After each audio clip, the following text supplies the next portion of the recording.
in your neighborhood, you should be known as a good Christian. I want to be more specific than that. Cut this pie down into this slice. I'm talking about today generosity. That is a particularly powerful, foundational virtue that demonstrates the love of God. When we think about the love of Christ that we're supposed to demonstrate, 1 John chapter 3, verse 16, Christ came and he gave his life for us. Then he says we ought to. If he laid down his life for us, we ought to lay down our lives for the brothers. And then he says in the next verse, if you see your brother in need and you don't meet it, you close your heart against that person, how can the love of God exist in you? So here is a gal that is loving the way God would love, and she's doing it sacrificially. Generosity.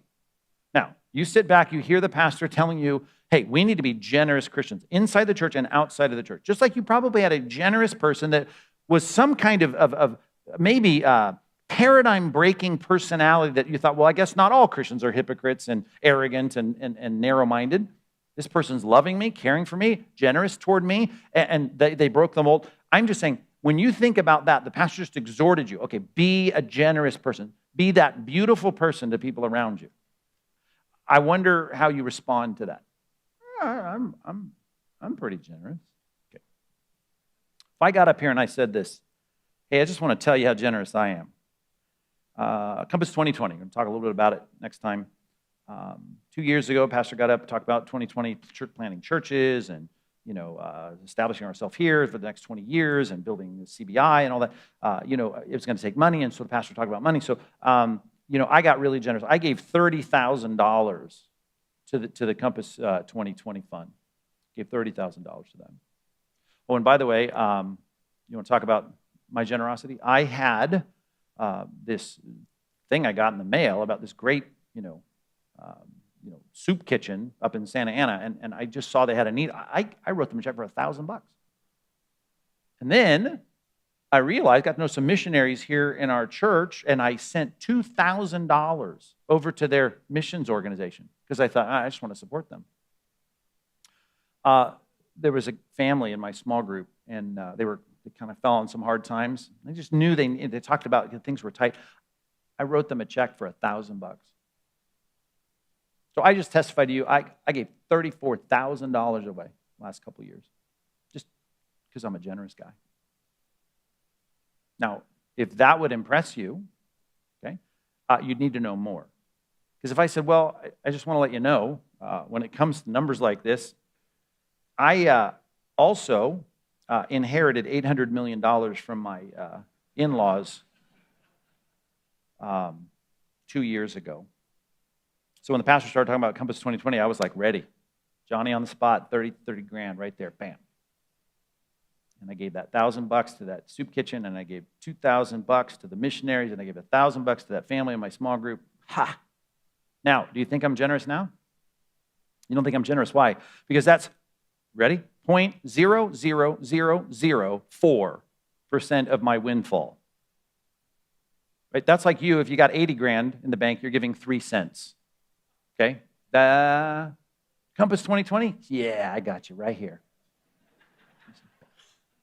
Not going to affect your lunch, not going to affect your summer vacation, not going to affect anything for you to give $3 away, or 3 pennies away. So you wouldn't think I'm generous. But let's just go back through those numbers. If I said to you this, hey, you know what? I heard the pastor talking about 2020, church planting, missions work, educating people, CBI. I wrote a check for $30,000 this last week to go to that. That was the net proceeds on the extra job that I took on when I heard the pastor say all this. And so I've been delivering pizzas for the last 2 years, and I saved every bit of that from that job, and I've just been doing it at nights and sometimes on Saturday mornings, and people eat pizza on Saturday nights after the service. I've been delivering those pizzas, and so I made 30 grand, and I just wrote that check to Compass 2020.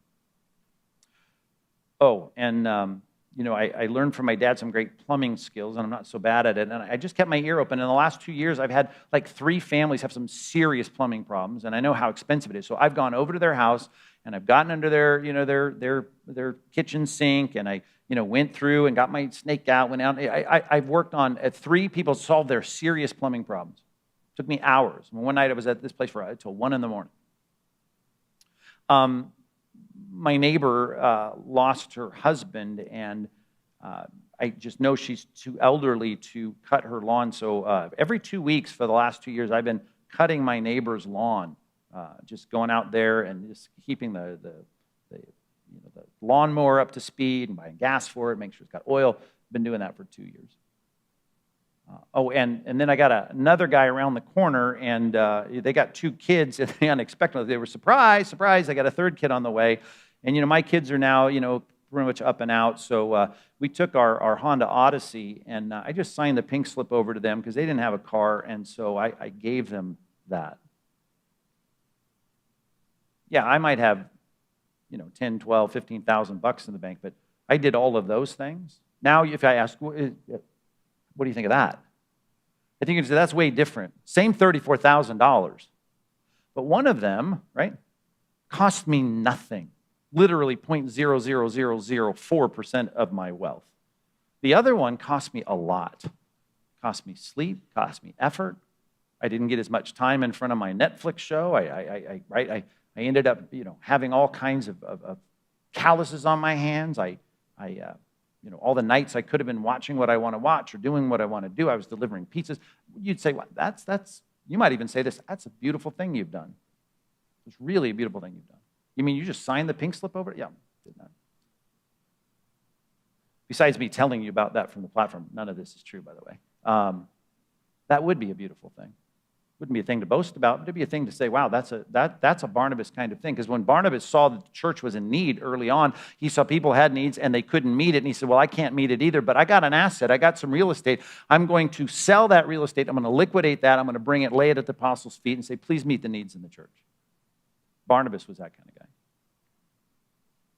Tabitha was the kind of girl that could see a widow who could no longer provide new clothes for herself, saw a shabby tunic on her and said, wait a minute, let me stay up and make this happen.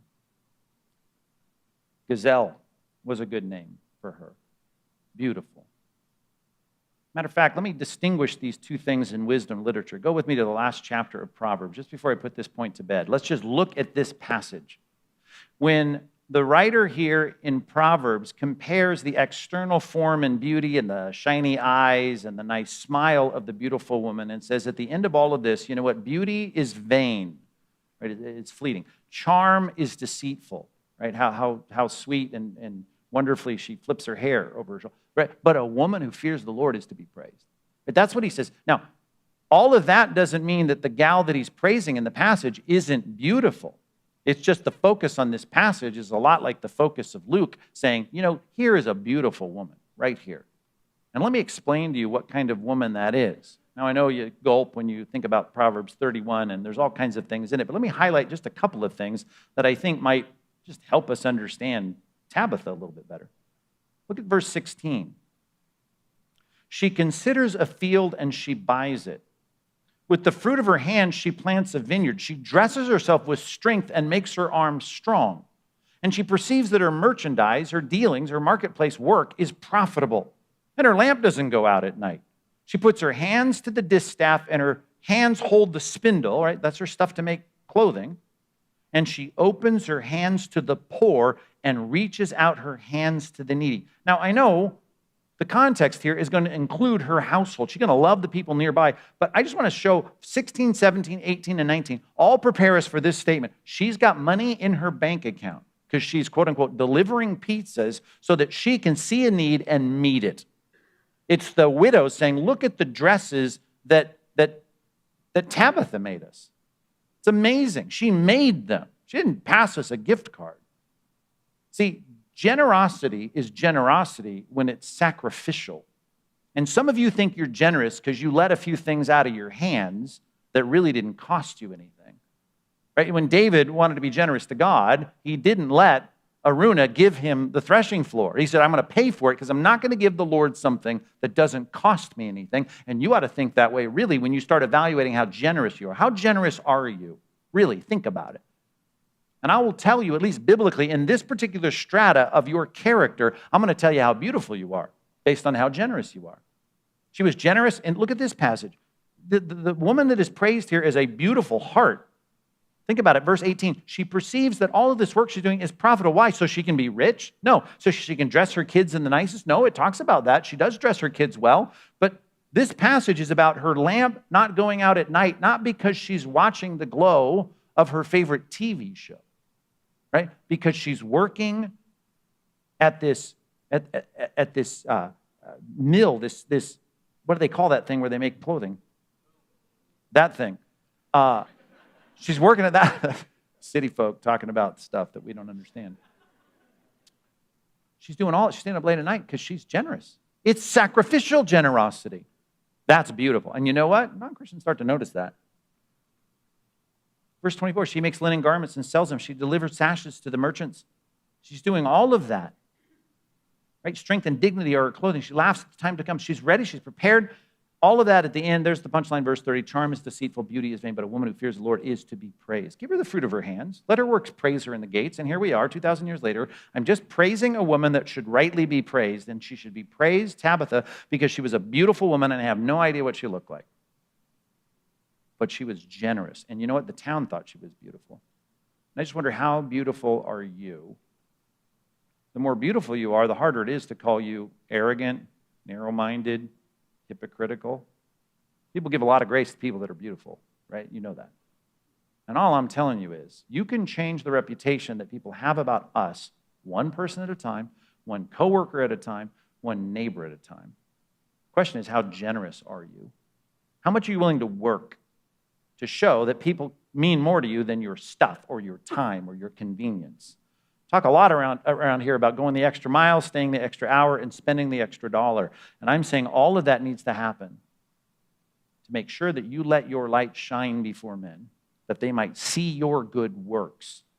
What for? Because there's an evangelistic goal, that they might glorify your Father who's in heaven. I mean, that's really the point. That's the point when Jesus told the parable about the guy who worked for a master and ripped him off, but when he ripped him off, he showed that money could build a bridge for him to have a couch to sleep on when he got fired. Remember that parable? The shrewd servant? And at the end, he says, you know, those non-Christians, they use their money a lot more wisely than we do. Because we don't use our money the way we ought to build the kind of bridges, to say to people, I care more about you. I'm more sacrificially generous toward you than I am about me hoarding my money, hoarding my time, protecting my weekends, making sure I'm not out another weekend, not having to get up early. We care more about you than all of that. And we're going to build bridges so that you might, the parallel is very clear, not go to someone's couch and crash on it after we get fired, but they're going to welcome us into eternal dwellings. Now, how do they get there in the kingdom? Well, because they got won to Christ. I made friends by means of my money, which is an act of my sacrificial generosity. You need to appreciate the beauty of a generous life, and I'm just saying this. Look back, as I'll make you do in your small groups this week, look back at people that played that role in your pre-Christian testimony, and then say, I'd like to be in someone else's testimony. Back to our passage, Acts chapter 9, verse 37. Well, this is all about a resurrection, Pastor Mike. This is she rose from the dead. She popped up when Peter called her name out.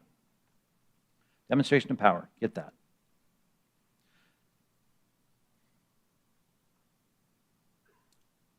I wanted to make this point, something like this, which wouldn't fly, but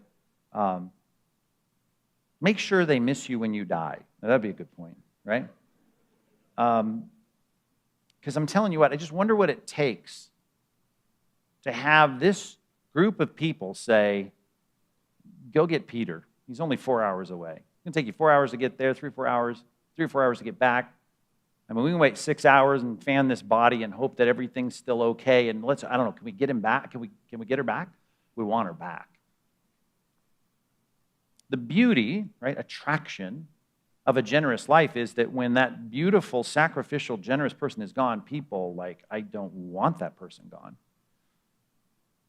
They want her back.